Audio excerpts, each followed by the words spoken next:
코로나가 너무 확진자가 많고 어려운데 이렇게 와주셔서 감사합니다. 오늘 강의를 맡으신 교수님을 잠시 소개해 보도록 하겠는데요. 잘 들리시나요, 제 말이? 네, 오늘 강의를 맡으신 신영석 교수님 제가 굉장히 좋아하는 교수님이세요. 저희 교단 신학교인 장로회 신학대학교에서 기독교 교육학을 가르치고 계시고 예전에 충신교회라는 곳에서 사역을 하셨는데 그곳에서 가정과 교회가 연계하는 다양한 커리큘럼과 이제 프로그램을 세우셨고 다음 세대 신앙 전수에 굉장히 관심이 많으실 뿐만 아니라 지금 이 순간에도 연구에 박차를 가하시고 계십니다. 여담으로는 저희 학교에서 가장 잘생기신 교수님이시네요. 오늘 강의를 통해서 우리 여러분들이 많은 인사이트를 받는 시간이 되었으면 좋겠습니다.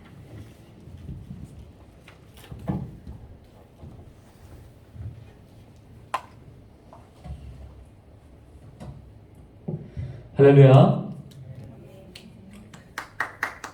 네, 여러분 안녕하세요. 오전에 이 자리를 우리에게 모이게 하신 하나님께 감사를 드리고 또 그 하나님께서 오늘 이 시간을 통해서 우리에게 말씀하실 그 지혜 또 그 언약이 먼저 오늘 이 시간 우리 심령을 깨우고 또 그 말씀 들고 나아간 우리 가정 또 사역의 현장마다 오늘 말씀이 우리 사역의 간증이 되어지는 놀라운 역사의 있기를 간절히 소원합니다. 아멘. 오늘 저는 여러분하고 코로나 시대 때 우리 교회와 가정이 연계해서 신앙을 전수한다는 것, 거기에 우리 부모에게는 어떠한 요청을 하시는가, 또 어떤 지혜와 언약이 있는가, 이 부분을 함께 나누고자 합니다. C.S. 루이스는 고통의 문제라는 책을 통해 이런 얘기를 합니다. 하나님은 우리가 평안할 때는 속삭이며 말씀하시지만 우리가 고통 중에 있을 때는 메가폰으로 소리치신다.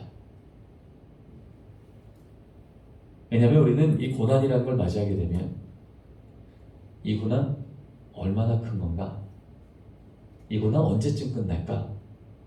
그거 주목하느라 정작 그 고난을 다스리고 있는 하나님을 향한 시선을 놓쳐버리기가 쉬운 거예요. 그런 우리의 연약함을 아시기에 우리 하나님은 우리가 고난 가운데 있을 때면 이전보다 더 큰 소리로 외치시는 겁니다. 길이 안 보이냐고? 내가 길이라고. 생명이 끊어질 것 같냐고?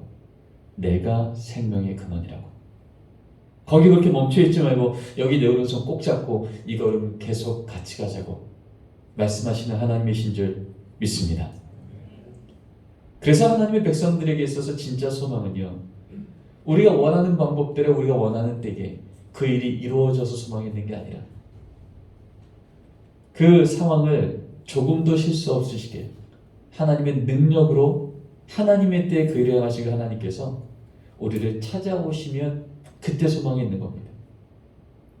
우리 야곱 강가의 야곱을 기억합니다. 자신의 형이 자기를 헤아른다는 소문을 듣고 어찌할 바를 모를 때 그 문제 끌어안고 씨름하던 야곱에게 하나님께서 찾아오신 거예요. 그래서 말씀하십니다. 야곱아, 너 그 문제 끌어안고 씨름하지 말고 그 문제를 능히 다스릴 수 있는 나 끌어안고 씨름하자. 그래서 야곱이 끌어안던 대상을 문제로부터 하나님으로 옮기자마자 그 밤에 상상도 할 수 없었던 소망의 새벽을 맞이하게 된 줄 믿습니다. 여러분 137년 전 이 조선 땅 어떻습니까? 하나님을 아는 백성들이 많아서 하나님 이 위기 가운데 우리한테 좀 찾아오셔서 도와주십시오. 이렇게 기도한 것이 아니라 아직 이 땅 가운데 하나님 아는 백성이 보이지 않을 그때에 하나님께서 먼저 우리를 찾아오신 겁니다. 젊은 선교사 손에 하나님 말씀 들려보내셔서 여기 우리를 향한 하나님의 사랑이 있다고, 하나님의 은혜 있다고, 하나님의 구원이 있다고, 그렇게 찾아오신 하나님 앞에 아멘했던 백성들을 통하여 빼앗겼던 나라를 되찾게 하시고 전쟁으로 폐허되었던 이 땅 위에 주님의 몸된 교회와 위대한 나라를 세워오시게 역사하신 줄 믿습니다. 여러분, 이 코로나19 이 상황 가운데도 모이면 위험하다고 하는 이때에 마스크를 끼지 않고는 모일 수 없는 이때에도 이렇게 우리가 모여서 또 한번 하나님 앞에 훈련과 세미나를 받으면 우리 안에 종교적 열심이나 선함이 있기 이전에 거기 가면 하나님의 말씀에는, 하나님이 가르치는 자리에는 이 시대를 뛰어넘는 하나님의 생명길이 있다고, 하나님이 일하실 것이 우리에게 보일 거라고, 우리에게 그 믿음 먼저 주셔서 찾아오신 하나님의 은혜가 있는 줄 믿습니다. 그 은혜로 인하여서 우리는 지금 이 자리에 모인 거예요. 그리고 이 자리에 하나님께서 오심을 믿고 우리에게 메가폰 잡고 외치시는 그 음성 들을 때, 우리 하나님 그 말씀대로 우리에게 그 길 내사, 오늘의 이 말씀이 우리 가정마다의 하나님의 일하심의 찬양이요 또 사건이 되는 일들이 있게 될 줄 믿습니다. 자, 우리 옆에 있는 우리 성도님들, 교사분들, 교육자분들 같이 인사 나누면 좋겠습니다. 절 따라서 인사할까요? 하나님께서 성도님을 오늘 찾아오셨습니다. 인사 나누겠습니다. 하나님께서 성도님을 오늘 찾아오셨습니다. 아멘. 코로나로 인해서 뭐가 가장 힘들까라고 목사님들께 물어봤습니다. 그랬더니 코로나 보고 딱 6개월 만에 이런 답이 나왔죠. 주일 성수 인식 및 소속감 약화 39%. 2위 재정 문제 20.8%. 3위 다음 세대 교육 15.3%. 근데 그로부터 또 6개월이 지납니다. 그랬더니 1위는 여전히 주일 성수 인식 소속감 약화가 1위. 근데 우리가 주목하고 싶은 것은 2위와 3위가 바뀌었다는 거예요. 재정 문제 20.8%는요 절반도 안 되게 12%로 뚝 떨어지고요. 다음 세대 교육은 15.3%에서 거의 2배가 되어지는 30%로 올라가 2위가 됩니다. 한마디로 재정의 문제는요, 시간이 지날수록 좀 어떻게 응답하면 답이 나오는지 길이 보이더라는 거예요. 근데 다음 세대 문제는요, 시간이 지났는데 더 길이 안 보이는 겁니다. 심지어 가장 큰 위기라고 하는 1위와 거의 차이가 나지 않는, 이제 더 이상 다음 세대 문제는 교회 학교에 위탁해서 끝낼 문제가 아니라 이제는 한국교회 전체가 끌어안고, 하나님, 지금 우리 다음 세대 신앙 전수에 이제 단절이 일어나는 현장 가운데 어떻게 하면 좋겠습니까? 우리 모두가 함께 주 앞에서 길을 찾으며 응답하며 이 한국교회가 살아날 수 있는 길을 이제 우리 함께 다음 세대 문제 안에 주목해야 되는 것을 우리는 발견하게 된 거죠. 그런 의미에서 지난 여름에 제가 속해 있는 장신대 기독교연구원이 전국에 있는 교회에 목사님들, 교회학교 선생님들, 믿음의 부모님들께 이렇게 물어봤죠. 지금 코로나가 극성을 부리지만 이것이 끝나고 난 뒤 포스트 코로나 때는 우리 교회 교육이 무엇을 해야 우리 아이들이 신앙을 회복하겠습니까? 그런데 그 대상이 목회자건 아니면 교사와 부모들이건 이 대상 상관없이 1위에 해당되어졌던 답이 바로 교회와 가정이 이제 연계한 신앙 전수로 패러다임이 바뀌겠습니다. 거기에는 예전에 안 하던 온라인 사역도 좀 계속 강화해야겠고요. 교회의 좀 구조 좀 바꿔야겠고요. 교재 좀 바꿔야겠고 여러 가지가 나왔지만 그런 것들이 다 영향을 주지만 가장 우선순위는 교회와 가정이 연계하는 양육 커리큘럼으로 바뀌어야 된다는 거예요. 근데 사실 이것은 이 코로나 때문에 나온 문제만은 아닌 것 같습니다. 제가 속해 있는 장신대 기독교 교육과가 50주년을 맞이하면서 벌써 7년 전에 200개가 넘는 교회를 대상으로 이런 설문을 조사했어요. 지금 우리 다음 세대가 골든타임이라고 합니다. 이대로 가면 이제 이 생존 자체가 보장되지 못하는 위기라고 합니다. 무엇부터 바뀌어야 우리 다음 세대 신앙 전수가 소망이 보이겠습니까? 20개 항목을 줬어요. 거기에는 여러 가지 군이 있었습니다. 교회의 대사회적인 신뢰도 회복, 교회의 건물과 문화들이 조금 세상에 매력적이어야 될 것들, 교회의 재정과 교재, 커리큘럼 자료들이 좀 바뀌어야 될 것들, 그리고 마지막 영역이 가족의 부모와 교사들이 함께 동역하며 신앙 전수가 일어나는 영역들. 근데 벌써 7년 전에 이 여러 가지 영역에서 20개 항목을 줬는데 놀랍게도 1위, 2위, 3위가 다 부모와 가정의 문제로 답이 나왔어요. 1위, 가정의 신앙교육 부재. 2위, 부모들의 세속적 자녀 교육관. 3위, 부모의 신앙 저하. 그러면 왜 이렇게 답했을까? 우리 애들이 이렇게 말했거든요. 얘들아, 너희들 신앙에 가장 큰 영향을 준 요소가 뭐야? 라고 물었어요. 그랬더니 2014년도 물었을 때 1위 엄마 47.2, 아빠 4위 9.8. 합해서 57%의 중고등부 애들이요, 저 부모님인데요 라고 말하더라는 거예요. 2년이 지납니다. 똑같은 질문을 했는데 어머니는 여전히 1위 52.4, 4위였던 아버지는 2위로 등극합니다. 57%였던 부모 영향력은 이제 70%가 됩니다. 코로나 한복판에서 지난 여름에 또 한 번 물어봤어요. 그랬더니 1위는 여전히 어머니 54%, 아버지 2위는 16.5%에서 33%까지 올라갑니다.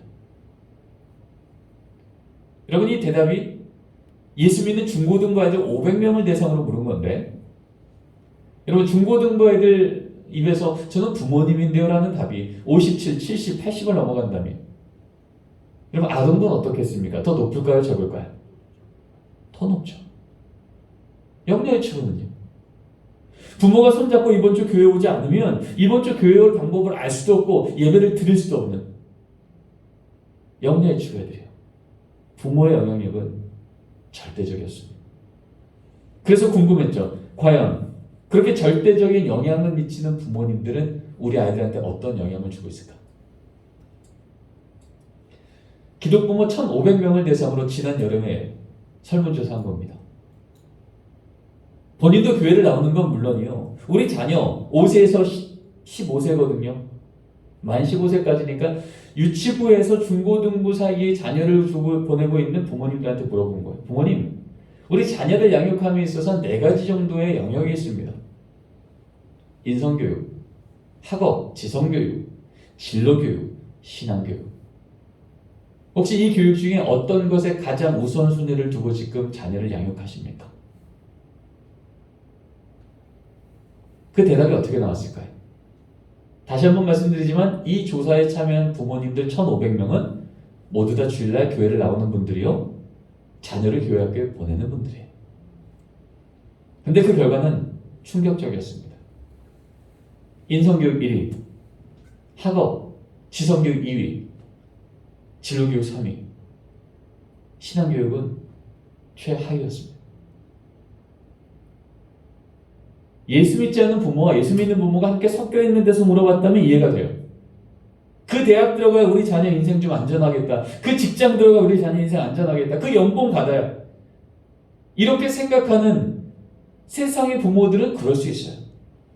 그러니까 대학에 목숨 걸고 진학에 목숨 걸고 학업에 목숨 거는 거죠, 우리 자녀 사랑하는 것만큼. 그런데 그 지혜를, 그 직장을, 그 재정을, 그 상황을 홀로 주관하고 공급하시는 분이 하나님이시라는 것을 분명히 아는 예수 믿는 부모조차도 신앙교육보다는 학업이 우선이라고 스스로 말하고 있더라는 거예요. 여러분, 이런 상황 아니겠습니까? 중학교 2학년짜리 딸아이, 기말고사 기간이 분명히 주일 아침 10시 중등부 예배 시간이거든요. 근데 엄마 집사님이 교회가 아니라 학원 앞에 딱 내려주면 얘기하는 거죠. 혜나, 너 이번 기말고사 얼마나 중요한지 알지? 열심히 공부해. 엄마 열심히 기도할게. 그리고 돌아서세요. 돌아서서 어디로 오세요? 교회로 오세요. 교회에서 뭐라고 기도할까요? 하나님, 이번 우리 딸 좋은 성적으로 하나님께 영광 돌리게 해주세요. 간절히 기도합니다. 우리 하나님 영광 받으실까요? 그렇지 못하실까요? 그렇지 못합니다. 넌 열심히 공부하라고, 엄마는 열심히 기도하겠다고. 그렇게 돌아서는 어머님의 뒷모습 보며 이 딸이 무슨 생각합니까? 이런 생각하지 않겠습니까? 아, 신앙은 여차하면 제껴도 되는구나. 급할 때 찾고, 손해볼 것 같을 때 여지없이, 예배가 아니라 특감이, 하나님의 말씀과 은혜가 아니라 세상의 스펙이 진짜 내 인생 안전하게 지켜주겠네. 여러분이 망가져버린 신앙의 기준을 우리 아이들이 어디서 배웁니까? 학교에서요? 학원에서요? 세상에서요? 아니요. 예수 믿는 부모의 등을 통해서. 여러분 그렇지 않고서 어떻게 가장 최근에 발표되어진 우리나라 예수 믿는 부모 세대 한국갤럽을 통해 발표됐죠. 17%. 대표적인 선교기관을 통해서 발표되어진 우리 다음 세대 중고등부 3.8%. 어떻게 이게 가능하겠냐고요. 오늘도 성경책 옆에 끼고 하나님 오늘도 우리 가정 복 줄 거 맞죠? 라고 교회 나와서 기도하는 부모가 17%인데 그래 고3이라고 그래 시험기간이라고 그래 이번 주는 허용하지 않고서야 어떻게 우리 다음 세대가 미전도 종족의 수준으로 바닥을 치겠습니까?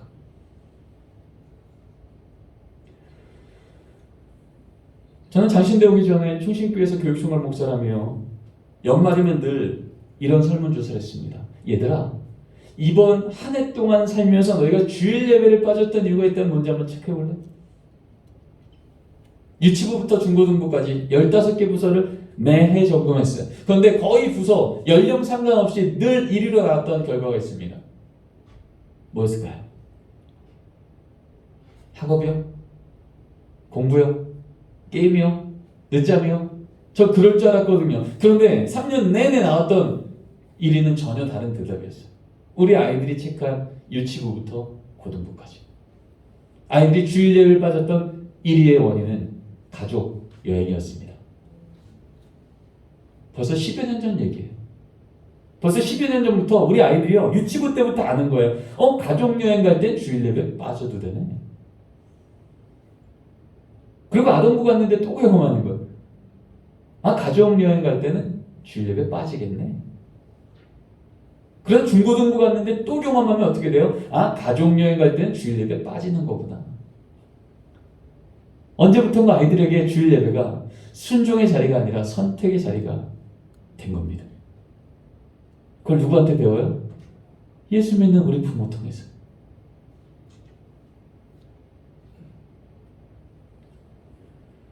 성경은요, 우리 다음 세대의 신앙의 문제에 대해서 단 한 번도 교회 학교 일주일 168시간 중에 1시간 거기에 앉혀놓으면 교회 학교 선생님이 교육자가 알아서 길러줄 거야. 보장해 줄게라고 말한 적이 한 번도 없다니까요. 성경은 늘 우리 다음 세대 하나님께서 복 주신다고 말씀할 때부터 공통적으로 하신 말씀은요. 하나님을 먼저 만난 그 믿음의 부모 세대가 내가 만난 그 하나님을 그 말씀을 머리에 새기고가 아니라 마음에 새기고 신앙은 지식이어서 머리에 기억하여 입으로 전한다고 전달되는 게 아니라 진리여서 마음에 기록하여 그래서 마음은 히브리어 레바브죠. 이것은 중심이라는 뜻입니다. 우선순위라는 뜻입니다. 위기가 왔을 때 어디에 가장 우선순위를 둘 것인가 바로 그런 삶의 등 위기가 오면 무릎 꿇어 기도하는 걸 자녀에게 보이고 감사한 일이 생기면 모여서 하나님을 찬양하는 이 우선순위가 살아있는 그 가정 안에서 그 자녀를 하나님은 그 부모의 삶을 통해 신앙의 본질을 가르쳐 주신다는 것. 어떻게 해요? 앉았을 때든지 일어날 때든지 길에 갈 때든지 부지런히 가르쳐 지키게 하라. 분명히 신앙은 부모가 줄 수 없어요. 신앙은 하나님만 주신 선물이에요. 그런데 그 신앙을 주시는 주체 되신 하나님이 그 신앙을 누굴 통해서 주신다고요? 부모의 순종의 섬김의 자리를 통해서.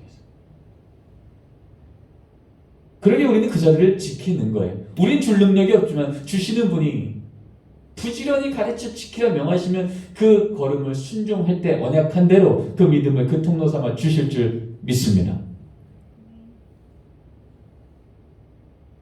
시편 78편에 이런 말씀이 나오죠. 같이 한번 읽어볼까요? 우리가 이를 시작. 우리가 이를 그들의 자손에게 숨기지 아니하고 여호와 영예와 그의 능력과 그가 행하신 기이한 사적을 후대에 전하리로다. 여러분 이것은 다윗이 고백한 말씀입니다. 하나님 이것을 우리 자손에게 숨기지 않겠습니다. 뭘요? 여호와의 영예와 능력과 사적을. 한마디로 내 평생 경험한 하나님이 누구신지에 대한 간증거리들을 내 머릿속에 남아있고 내 심장에 살아있는 우리 하나님이 내게 그런 분이셨지라고 하는 그 간증거리들을 내 자녀에게 하나도 남기지 않고 다 전하겠다는 거예요.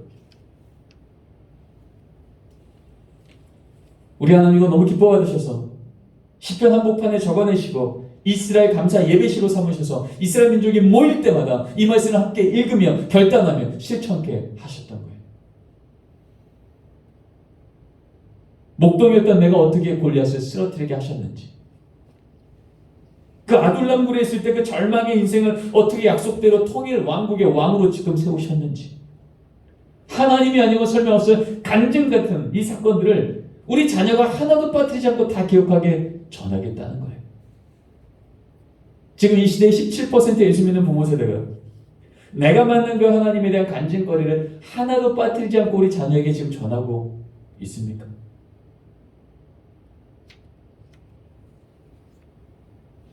자녀를 놀게 하지 말고 주의 교훈과 훈계로 양육하라. 주의 교훈과 훈계, 한마디로 성경 가르치고 기도 가르치라는 거예요. 여러분, 이 말씀이 교회학교 선생님께 먼저 주신 말씀입니까? 믿음의 부모님께 먼저 주신 말씀입니까? 부모잖아요. 나 언제부턴가 예수 믿는 가정조차도 우리 아이들이 물어요. 엄마, 이게 무슨 뜻이에요? 아빠, 기도 어떻게 하는 거예요? 뭐라 그래요? 아이고, 교회학교 전도사님 전문가잖아, 물어봐. 아이고, 선생님들이 잘 아시지, 물어봐. 성경은 우리한테 그렇게 말한 적이 없어요. 내가 어려서부터 성경을 알았나니. 어떻게 성경을 어려서부터 알아요? 교회학교 다녀서요? 아니요. 말씀대로 믿음의 부모가 내가 만난 하나님을 집에서부터 부지런히 전하는 신앙의 삶의 전수를 통해 하나님 그렇게 믿음을 전하게 하신 겁니다. 2000년 교회에서는 우리에게 너무나도 선명하게 이 언약대로 걸어갔던 부모 세대가 살아있을 때마다 다음 세대가 얼마나 강력하게 부흥의 세대로 경험하게 됐는지 우리로 경험하게 합니다. 초대교회요. 성 크리소스톰, 알렉산드레 클레멘, 성 어거스틴. 여러분 들어보셨을 만한 초대교부 담임 목사님이셨고 성경 연구가였고 영적 리더였습니다. 그분들의 목회 지침을 보면 공통적으로 나오는 같은 고백들이 있어요. 그 고백이 바로 이것입니다. 예수 믿는 가정입니까? 가정 안에서 거룩한 의례를 실시하십시오. 거룩한 의례요. 하나님 믿지 않는 가정에서는 도대체 보이지 않는데 하나님 믿는 가정에서는 구별되어서 보여지는 삶의 패턴이 그 집에 있냐는 거예요. 뭘까요?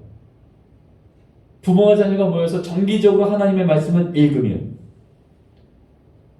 감사한 일이 생기면 가족이 모여 하나님을 찬양하는 찬송 소리가 문지방을 건너나가며 위기가 오면 가족이 모여 하나님께 은혜 구하며 기도하는 소리가 들려지는 가정. 이 가정 진짜 예수 믿는 가정이라는 거예요. 이것을 교회가 가르쳤고 또 교인들은 그 걸음을 따라갔어요. 그랬더니 여전히 세상을 로마가 득실한 세상 가운데에도 천년의 로마는 무너지고 그 땅에 주님의 몸된 교회가 올라오게 된 줄 믿습니다. 종교개혁은 어떻습니까? 천년간 교회가 신음했거든요. 교회를 통해서 도대체 소망을 볼 수도 없고 믿음의 다음 세대는 말할 것도 없고요. 그런데 하나님께서 오직 하나님의 말씀만으로 다시 교회를 갱신하고 믿음의 다음 세대를 놀랍게 세우셨던 그 시절에 종교개혁자들을 통해서 이런 말을 합니다. 마틴 루터, 존 켈빈, 찌링글리, 우리가 들어봤을 만한 종교개혁의 담임 목사님이셨고 성서학자였고 종교개혁자였던 그들이 공통적으로 목회 지침서에 이렇게 기록하는 것을 우리가 확인합니다. 가정은 작은 교회예요. 언약 공동체입니다. 여러분, 교회는요 여러 가지 사건이 반복적으로 일어나는 것입니다. 모이고요, 찬양하고요, 봉사하고요, 섬기고요, 교제하고요. 네, 여러분, 아무리 이런 것이 많이 일어나도 예배라는 사건이 멈추면 그곳은 교회 아닙니다. 예배는 그곳이 교회인지 아닌지를 드러내는 가장 중요한 지표입니다. 아무리 우리 가정 예수 믿는 가정입니다. 성경책 쌓아놓고 있고 집 앞에 십자가 붙여놨을지라도 가족이 장기적으로 모여 하나님 우리 가정의 주인은 하나님이십니다. 하나님 우리 가정의 주인이셔서 우리 가정은 안전합니다. 하나님 영광 받아 주십시오. 이 하나님을 기억하고 감사하는 예배 사건이 멈춰요? 그 가정 예수 믿는 가정 아니라는 겁니다. 이게 종교개혁자들이 가르쳤던 또 예수 믿는 가정은 언약 공동체래요. 같은 피만 공유되어진 가정이 아니라는 거예요. 하나님 우리에게 주신 그 언약에 대한 믿음의 고백이 부모 세대의 고백과 자녀 세대의 고백이 조금도 변개되지 않고 동일한 고백이 고백되어지는 가정. 그래서 종교개혁 시절에는요, 담임 목사님이 대요리 문답을 통해서 부모님들을 교육하고요, 부모님은 그렇게 교육받은 걸 집으로 돌아가 소요리 문답으로 부모가 자녀를 교육했어요. 이건 선택사항이 아니었고 순종사항이었어요. 그래서 교회는 교회가 되었고 이 말씀이 부모 세대와 다음 세대가 언약 공동체로 공유되어지는 목회적인 시도를 지속했던 겁니다. 그래서 100년 뒤 이제 청교도인들이 세워지죠. 17세기의 청교도인들, 이제는 가정 예배를 총회와 교회에서 엄격하게 지도하기 시작합니다. 스코틀랜드 총회 7입법에 보면 이런 글이 적혀 있습니다. 예수 믿는 가정들마다 가정 예배를 게을리하며 그 가정 예배를 회복하는 그때까지 수찬 정지를 명하십시오. 여러분, 수찬 정지가 뭐죠? 성만찬 주지 말라는 거예요. 이때는 매주 예배 드릴 때마다 성만찬을 집례했잖아요. 그러니까 매주 점검을 하더라는 거예요. 가정 예배 멈추면 그거 회복할 때까지 그 가정은 예수 믿는 가정, 우리 교회의 정상적인 가정으로 인정 못하겠다는, 성만찬이 가지고 있는 여러 가지 의미 중에 하나는 우리 교회 교인이라는 공적 선언이죠. 다른 어떤 죄를 지어도 함부로 우리 교회 교인이 아니라 말할 수 없지만 적어도 내 자녀의, 우리 가정의 신앙이 흔들리거나 신앙이 끊어지게 하는 가정 예배를 멈춰요? 그럼 그거 회복할 때까지 우리 교회 교인 아니라는 거예요. 이거 지키고 살던 자들이 청교도인들이고, 그래서 그들 안에 3대 신앙의 원리가 선언되잖아요. 첫째, 주일 성수는 목숨 걸고 한다. 둘째, 가정 예배는 반드시 드린다. 셋째, 내가 일하는 일터가 하나님께 영광 돌리는 것 되게 한다. 이거 지키고 살려고 했더니 그 시대의 영국 국교회며 시대적인 타락상이 그것을 지키지 못할 정도로 무너져. 그 믿음 하나, 우리 자녀 세대에게 제대로 전수하는 부분 하나 지키려고 그들이 배 하나 타고 신대륙을 갑니다. 조상으로부터 받았던 그 많은 땅들 다 내려놓고 믿음 하나 전수하려고 신대륙으로 가요. 그래서 세워진 나라가 미국이요. 그래서 세워진 교회가 미국 교회예요. 그래서 미국이 18세기, 19세기 대복음주운동, Great Awakening Movement, 하나님께서 다시 한번 미국 교회와 미국 사회를 갱신합니다. 축복하십니다. 그것을 이끌어갔던 조나단 에드워즈 목사님, 프린스턴 신학교의 총장이기도 됐던, 담임 목사님이기도 됐던 이 목사님께서 이런 선언을 하죠. 가정 예배는 경건과 신앙을 위한 은혜의 수단입니다. 한마디로 여러분의 가정이 경건하게 원합니까? 여러분의 자녀가 신앙답게 원합니까? 그렇다면 그것이 우리 가정에 쏟아져 내려오는 그 means of grace, 하나님의 은혜가 우리 가정에 들어오는 그 통로가 어디라고요? 가정 예배임을 잊지 말라는 것. 하나님 시대를 뒤집어 놓으시고 교회 전체를 뒤집어 놓으실 때 그것을 이끌어가는 리더를 통해서 선언하는 것, 그것은 가정 안에서 믿음의 부모가 자녀들과 함께 드려지는 정기적인 가정 예배를 세우는 기초부터 가능하다. 137년 전에 이 땅에 복음 들고 들어왔던 한국 선교 초기의 최초 선교사들, 호레이스 언더우드, 아펜젤러, 그분들이 누구세요? 이 미국 대복음주의의 끝자락에서 하나님께 은혜 받아서 하나님 저 어떻게 살면 좋겠습니까? 라고 할 때 그래 저 조선 땅 가서 복음 전해. 그래서 오신 분들이 우리나라 선교 초기의 20대 선교사님들이세요. 그분들이 다 누구예요? 바로 이러한 믿음의 선진, 믿음의 부모님 안에서 신앙을 공급받았던 다음 세대였던 겁니다. 그래서 우리나라는 선교 초기 때부터 믿음의 가정들마다 우리 자녀와 가정 앞에 믿음의 부모는 어떤 책임을 갖고 있는지를, 성경적 명령이 무엇이었는지를 우리는 배웠던 나라예요. 참 복받은 나라죠. 자, 같이 한번 읽어보겠습니다. 가정 예배는 시작. 가정 예배는 모든 근원상의 작용이요 그리스도의 유족 특색으로 수신 제가의 요소로다. 우리나라의 성경 잡지가 처음 발간됐답니다. 놀랍게도 1권 첫 번째 페이지, 첫 번째 문장이 다름 아닌 가정 예배로 시작이 됩니다. 가정 예배가 그리스도의 일종 특색이래요. 한마디로 저 집안이 예수 믿는 집안인지 안 믿는 집안인지 구별할 수 있는 가장 큰 특징이 뭐라고요? 가정 예배 있는지부터 보라는 거예요. 수신제가요. 우리 집안이 다시 일어서는 일, 우리 자녀가 다시 일어서는 바로 그 요소가 뭐예요? 하나님, 이 나라는 망했어도 이 나라의 왕이신 하나님이 우리 자녀의 삶 속에, 우리 부모의 삶 속에 여전히 왕이시면 우리는 소망이 있습니다. 그거 고백하라는 거예요. 실제로 이러한 믿음의 명문 가문 밑에서 자라났던 다음 세대가 빼앗겼던 나라를 되찾게 하시고 전쟁으로 폐허됐던 이 땅 위에 주님의 교회를 세워가는 리더로서 주께서 세우셨는 줄 믿습니다. 이 시대가 점점 악하고 무너지고 흔들릴지라도 이 시대보다 크신 하나님이 우리의 왕이라고 고백하는 그 고백이 우리 가정 안에서부터 일어나기 시작할 때 우리 자녀는 다시 한번 소망을 보게 된다는 거예요. 같이 한번 읽겠습니다. 가정 예배는 시작. 가정 예배는 주간마다 반드시 휴식지니 아침과 저녁으로 기도하며 성경을 보며 찬송을 할지니라. 조선 예수교 장로의 헌법입니다. 1922년도 발행이죠. 여러분, 헌법은요 선택사항이 아니에요. 적어도 우리 교회가 조선 예수교 장로에 속해 있는 교회라면, 적어도 우리 가정 가운데 예수를 주로 고백하는 부모가 한 명이라도 우리 가정 가운데 세워져 있으면 그 가정은, 가정 예배는 집안마다 가급적 힘쓸지니가 아니에요. 반드시 힘쓸지. 이게 우리가 배웠던 성경적 삶의 지침이요, 우리가 받았던 신앙의 유산이에요.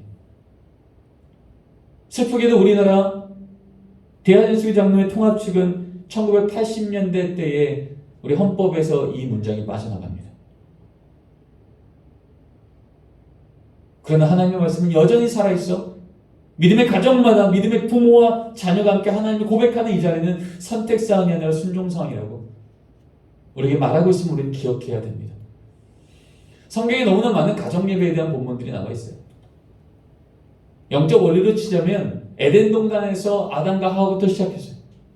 형태로 보면 노아의 가정예배, 아브라함, 이삭, 야곱, 욥, 다윗, 모세, 여호수아, 느헤미야, 에스라, 신약 성경에 나와 있는 그 많은 사도 바울을 통해서 선언했던 믿음의 가정 안에서 부모와 자녀가 함께 고백해야 될 영적 실천의 행위들, 디모데전서, 디도서를 통해서 보여주었던 목회 지침서에 나와 있는 믿음의 부모들이 해야 될 가정 안에서의 책임들, 가정 예배에 대한 얘기는 너무나 많이 나와 있어요.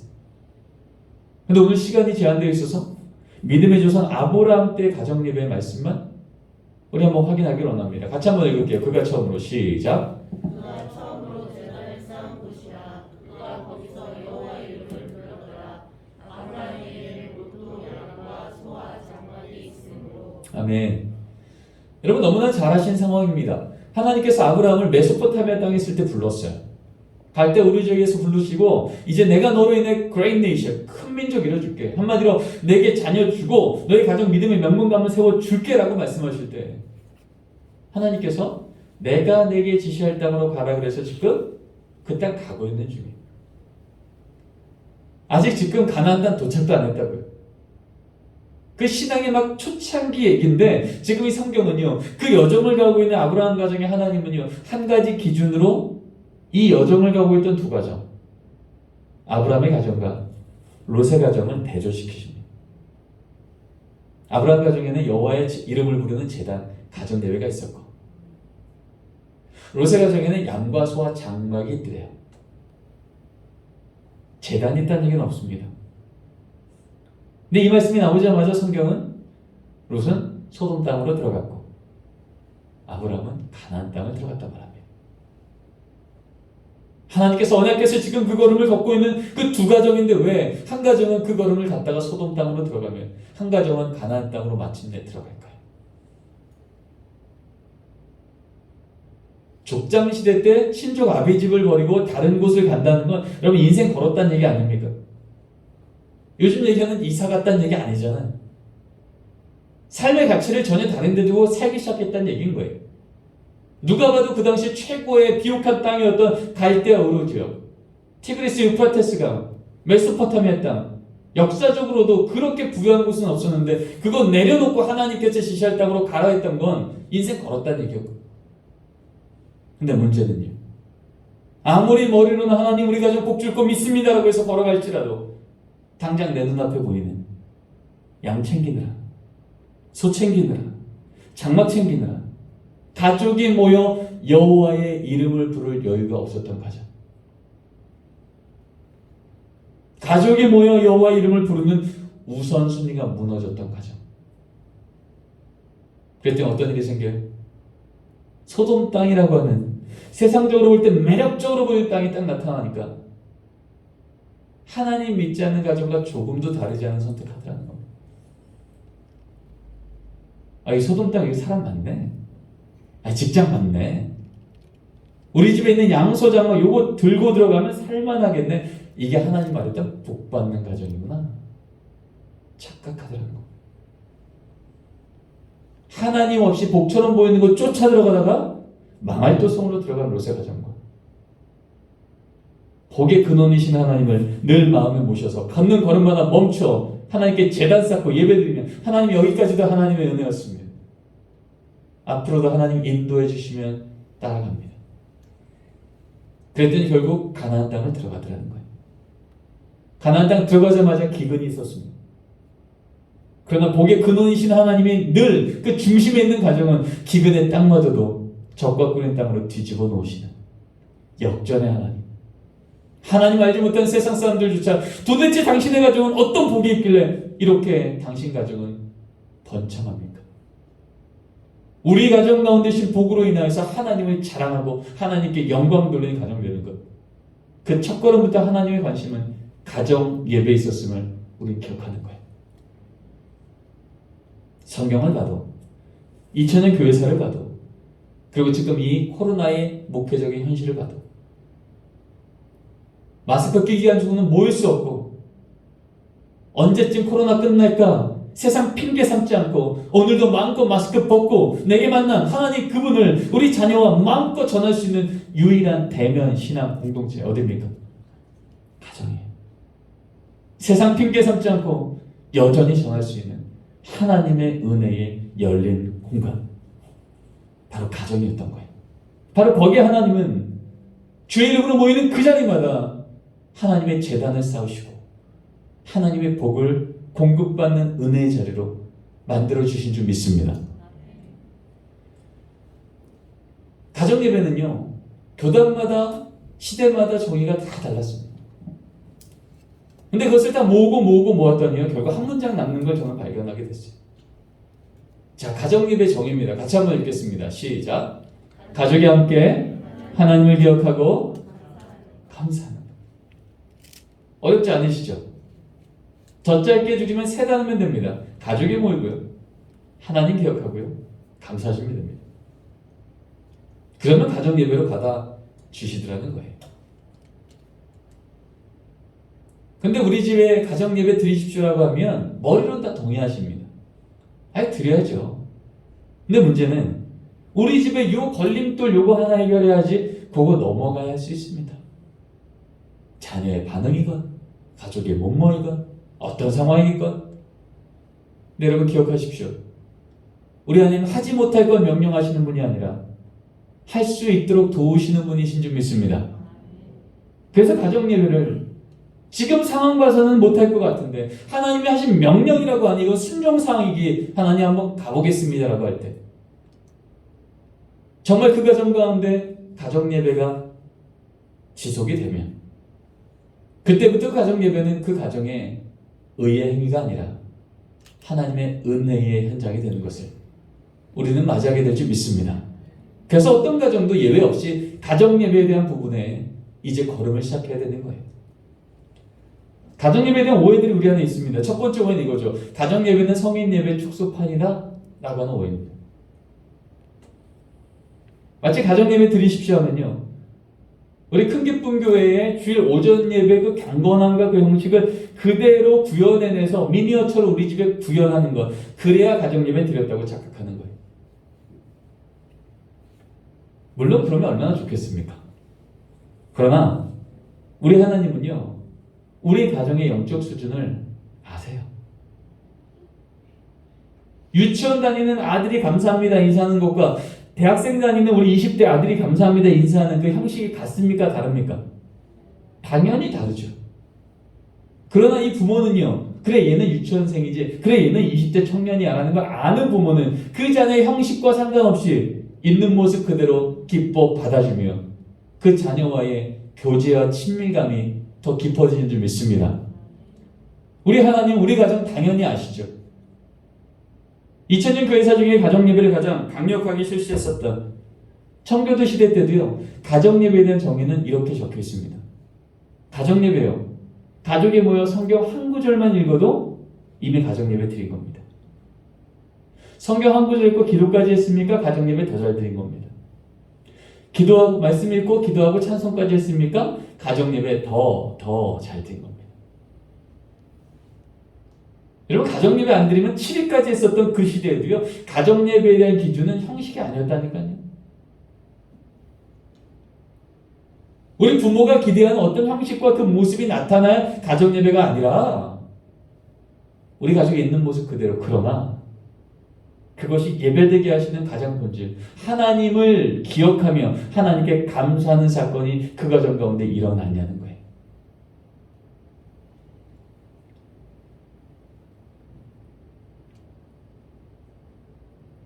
저희 집은 가정예배를 12년째 매일 드립니다. 그러나 단 하루도 저는요, 가정예배 드리기 5분 전에 제 자녀가 저한테 이렇게 보인 적이 한 번도 없습니다. 성경책 옆에 끼고 와서, 아버님, 가정예배 드릴 시간입니다. 말씀 준비하셔야죠. 저한테 이런 거 한 번도 본 적이 없다니까요. 매일 가정예배 드리는 집안이지만 요즘도요, 거의 2, 3일에 한 번은 똑같은 질문이 와요. 예배 드리려고 모이면 가장 먼저 하는 인사가 이거죠. 아빠, 나 오늘 빼주면 안 될까? 나 숙제 많은데, 나 머리 아픈데. 그럴 때마다 제가 너 오늘 예배 태도 안 좋다, 형식이 안 좋아, 좀 앉아봐. 다그치고 혼내고 교정하면 가정예배 됐겠습니까? 저는 지금도 가정예배 드리는 우리 자녀의 형식은요, 적응이 안 돼요. 분명히 눈은 천장을 보는데 손은 바닥을 쓰세요. 허리 거의 연체동물에.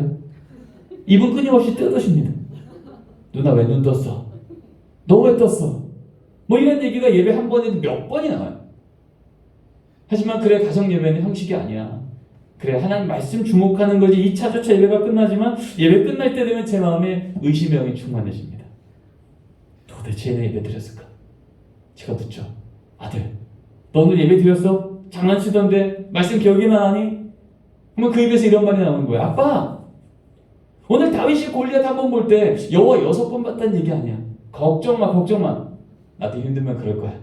걱정 노세요. 초등학교 3학년이 그렇게 말하는 걸 들었어. 분명히 제 눈에는 장난치고 집중 못해 예배 망쳐버린 아들밖에 안 보이는데요, 우리 하나님은요, 우리 아들의 연약함에 제한받지 않으시고 오늘도 심어놓고자 작정하신 믿음의 씨앗을 심어 놓으신 줄 믿습니다. 한 번은 저희 연구실에 기자님이 오셨어요. 가정예배에 대해서 인터뷰를 한 거죠. 그래서 저희 집 매일 가정예배 드린다니까 이제 뉴스 자료하면 뒷배경으로 내보내겠다고 촬영을 하러 오고 있다는 거예요. 근데 저희 집 말씀드렸잖아요. 가정예배 드리는 모습만 보면 여러분들 시험 당하기 딱 좋거든요. 거의 누워 계시거든요. 그래서 제가 그랬어요. 오시지 마시고 필요하면 제가 사진 몇 컷만 찍겠습니다. 필요하면 쓰시고 안 쓰셔도 됩니다. 그리고 그날 저녁에 가정예배 때 이 상황을 얘기하고 가정예배 때 찍었던 사진입니다. 성령 충만한 얼굴이에요. 저는 이 사진 찍으면서 너무 당황한 거죠. 얘네가 이러고 찬양하고 제가 한 번도 본 적이 없거든요. 거의 누워 계셨는데 이날은 눈도 뜨시고 어떨 때 눈도 감으시고 손도 드시고 가슴에 손을 얹고 이러고 찬양을 하시는 거예요. 다음은 말씀 읽을 때 사진. 얼굴에 온화한 미소와 허리는 꼿꼿이 펴고 성경을 뚫어지게 쳐다보는 집중력이요, 예배 끝날 때까지 흔들리지 않는 거예요. 전 사진 찍으면서 너무 당황한 거죠. 내가 이런 적이 없는데. 그날 저녁에 제가 잠을 잤는데 잠이 안 오는 겁니다. 도대체 우리 애들은 이렇게 어린애들이 위선적일까? 큰일 났다, 이거 다 조작인데. 뭐 이런 생각이 제가 불편해서 잠이 안 오고 있는데 참 제 마음에 하나님이 이런 깨달음을 주셨어요. 아, 그랬구나. 난 오늘도 또 까먹었네 싶어 또 지적하고 또 혼내고 또 교정하려고 노력했던 제 마음이 사실은 우리 아이들이 까먹은 게 아니라 미성숙해서 못했던 거였구나. 오늘도 이 부모는 우리 자녀가 가을이라는 계절이 원한 거예요. 철을 따라 열매 맺으시는, 누가 봐도 향기롭고 열매 있고 칭찬할 만한 모습을 기대했던 거죠. 근데 지금 우리 자녀의 계절은 뭐예요? 가을이에요, 봄이에요? 봄인 거예요. 씨앗이 심겨져서 싹이 나고 뿌리는 생명수를 힘있게 내려가고 줄기는 땅 위로 올라오고 있을지라도 땅 위로는 아무것도 안 보인다니까요. 하지만 우리 하나님 생명의 씨앗을 심으시면 우리는 알지 못해도 하나님은 일하고 있는 줄 믿습니다. 철을 따라 열매 맺으시는 하나님. 여러분, 나무를 키워도요, 매일매일 물 주는 게 도대체 무슨 의미일까 모른다니까요. 그렇게 물 주고 그렇게 햇볕 주어도 하루만큼 안 보이지만 우린 믿는 거예요. 철을 따라 열매 맺으시는 하나님. 그렇게 그 하루하루를 수고할 때 계절이 바뀌어보면 계절만큼 성장한 걸 보는 은혜가 있을 줄 믿습니다. 우리는 줄 수 없는 그 믿음의 선물을 하나님이 주셨음을 보는 은혜가 우리 가정 가운데 있게 될 줄 믿습니다. 기억하십시오. 가정 예배는요, 형식이 아니라 사건입니다. 아까 우리 읽었던 말씀에도 아브라함 가정이 30분 예배드렸다, 안 떠들고 예배드렸다, 옷 갈아입고 예배드렸다, 이런 말이 있어요, 없어요? 전혀 없어요. 사건만 있는 거예요. 가족이 모여 여호와의 이름을 부르며 감사했다고. 자, 두 번째 보였는데 한번 같이 읽겠습니다. 시작. 그럴까요? 아닐까요? 분위기상 아니죠? 아니에요. 숙제처럼 여기니까 자꾸 가족 예배를 가족 모임처럼 하세요. 여러분, 가족 모임 아시죠? 부모님이 하고 싶은 얘기 다 하시는 시간이에요. 근데 성경책 펴고 하시더라고요. 대사님께서도 516 항상 기뻐하라 말씀해요. 항상 기뻐하라. 아들한테 얘기하죠. 아들 얼굴표 얼굴표 기뻐하잖아. 여러분, 그 얘기 듣는 아들이 무슨 생각해요? 아빠도 인상 쓰면서 나보고 얼굴표래. 분명히 말씀은 읽었는데 하나님의 음성은 도대체 들려지지 않고 은혜는 말할 것도 없고 불편한 얘기만 오가는 거예요. 물론 그렇게 말하는 부모는 어떤 의미에서 얼굴피라고 하는지에 대한 믿음이 담긴 얘기겠지만 우리 자녀는요, 지금 믿음이 이제 막 성장하고 있다면 자녀 귀에는요, 그 의미는 안 보이고 뭐만 들려요? 지적만 보이는 거예요. 아까 말씀받잖아요. 주의 교훈과 훈계를 양육하라. 그 전제는 뭐예요? 내 자녀의 마음을 뭐하며 말며? 노엽게 하지 말며. 하나님의 은혜가 폭포수처럼 쏟아져도요, 내 마음이 뚜껑이 딱 닫히면, 노여워지면 물 한 방울 안 들어가는 거예요. 우리 자녀는 하나님의 형상을 하면 인격체라서 하나님이 그것을 아셔서 우리에게 교훈과 훈계를 영역하라고 할 때 그 전제가 뭐냐면 그 마음 열어주도록 노력하라는 거예요. 마음이 놓여지는 순간 주의 완전한 말씀도 안 들어간다는 겁니다. 그래서 가정 예배는요, 부모가 하고 싶은 얘기를 하는 가족 모임이 아니라 우리 가정의 가장이신 하나님 아버지만 말씀하시는 시간이에요. 그럼 말씀 읽는 시간도 아버지도 하나님 앞에 아들이고요, 기도하는 어머님도 하나님 앞에 딸이고요, 아들도 아들, 딸도 딸이에요. 그러면 똑같은 말씀 읽고도 이렇게 바뀌겠죠. 항상 기뻐하라. 아들, 항상 기뻐하라는 말씀을 듣고 나니 네가 건강한 것만으로도, 네가 믿음 지키고 있는 것만으로도 기뻐하지 못했던 내가 부끄럽구나. 아빠도 오늘 말씀 따라서 항상 기뻐할 수 있도록 노력해볼게. 넌 좀 어떠니? 우리 아들 뭐라고 생각할까요? 고수인데 그럽니까? 아니죠. 이거 괜찮네. 도대체 안 변할 것 같은 아버지도 성경 한 구절 앞에서 변하시네? 나도 내 인생 좀 바뀌었으면 좋겠는데, 나도 우리 아버지처럼 말씀 한 구절 제대로 만나 내 인생 좀 바뀌었으면 좋겠다.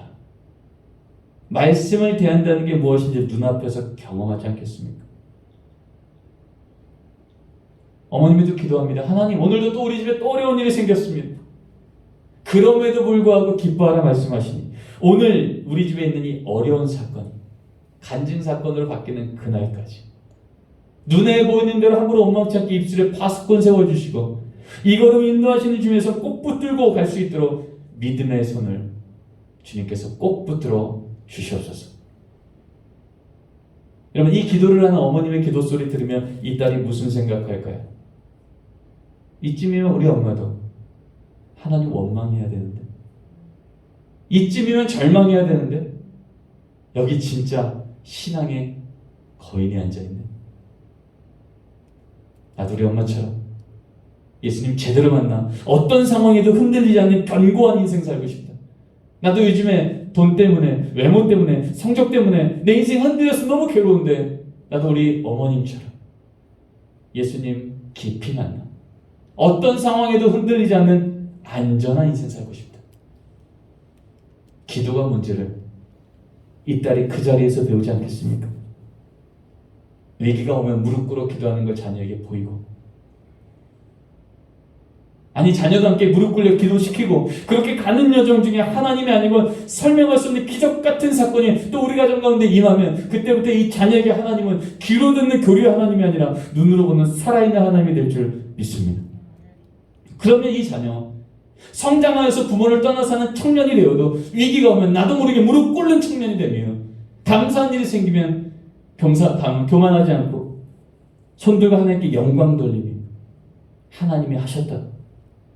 그 영성의 실력 갖추는 세상이 감당 못할 진짜 축복의 다음 세대로 하나님 세워주실 줄 믿습니다. 여러분, 가정기는 그런 자리예요.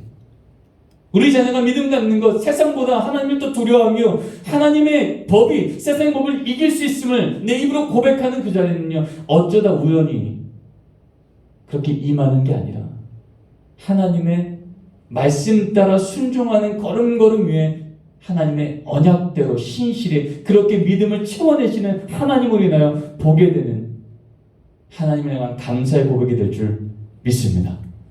마지막입니다. 같이 한번 읽겠습니다. 시작. 가정예배는 성경 지시가 없어서 시간 없어서 못한다? 여러분, 그럴까요? 아닐까요? 아니죠. 제 집은 가정예배를 저녁 8시 반에 드립니다. 오늘도 그런데요, 제가 8시 반에 가정예배 드릴 수 있는 날이 일주일의 절반이 안 됩니다. 그런데 어떻게 저희 집은 12년째 가정예배를 매일 드렸을까요? 어렵지 않습니다. 저 빼고 드리면 됩니다. 그렇죠? 왜요? 그 시간에 제가 강의하느라, 설교하느라, 회의하느라, 예배 드리느라 가정예배 못 드리는 것을 누가 아세요? 하나님이 아세요. 그러면 저녁밥 먹을 때 저희 아내가 애들한테 얘기합니다. 얘들아, 오늘 아빠가 큰기쁨 교회에 말씀 전하시느라 오늘 가정예배 시간 못 들어오시네? 그러면 가정예배 끝날 때쯤 우리 자녀 2명 중에 한 명은 반드시 이렇게 기도합니다. 하나님, 오늘 아버지 말씀 잘 전하게 하시고 돌아올 때 안전하게 돌아오게 해주세요. 이 30초도 안 되는 이 짧은 기도가 가정예배 끝날 때 딱 선포되는 순간, 여러분, 제가 없는 그 자리 뭡니까? 아버지의 부재입니까? 아니면 가족이 모여 그 자리에 없는 가족을 기억하며 응원하며 중보하며 영으로 하나 되는 시간이겠습니까? 전자의 후자예요. 마땅히 후자죠. 그 시간에 우리 남편이 일터에 있느라, 그 시간에 우리 아들이 군대가 있느라, 우리 딸이 지금 직장 때문에 다른 도시에 있느라 가정예배 못 드리는 걸 누가 아세요? 하나님이 아세요. 그러면 적어도 믿음의 부모 한 분이라도 그 자리를 지키며, 하나님, 이 시간 우리 가족이 흩어져 있는 걸 주께서 아십니다. 오늘도 우리 가정의 주인 되심을 믿음으로 고백하오니 우리 가족과 자녀들이 있는 그 자리자리마다 주께서 이 시간에 안전과 믿음과 능력으로 부어주셔서 그것이 하나님께 영광 돌리는 것 되게 하시고 그들의 삶에 성장이 있는 기쁨의 자리로 주님 은혜 내려 주시옵소서. 우리 하나님 이 기도 외면치 않으시고 응답해 주실 줄 믿습니다. 저는 공부 때문에 8년 정도 미국에서 이민교회에서 청년 사역을 했습니다. 벌써 10여 년 전 얘기지만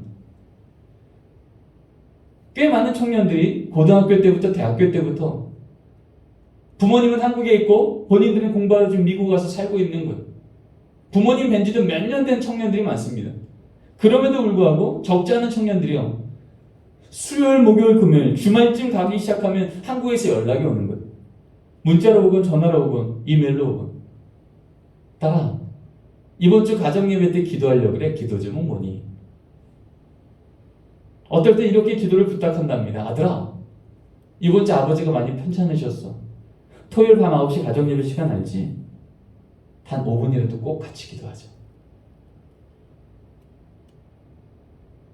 지구저 반대편에 있는 가족이지만 같은 시간에 같은 기도 제목에 같은 믿음 갖고 같은 하나님께 하나님 오늘도 우리 가정의 주인이 하나님이신 것을 믿고 하나님 일하실 걸 신뢰합니다. 먼저 감사드립니다.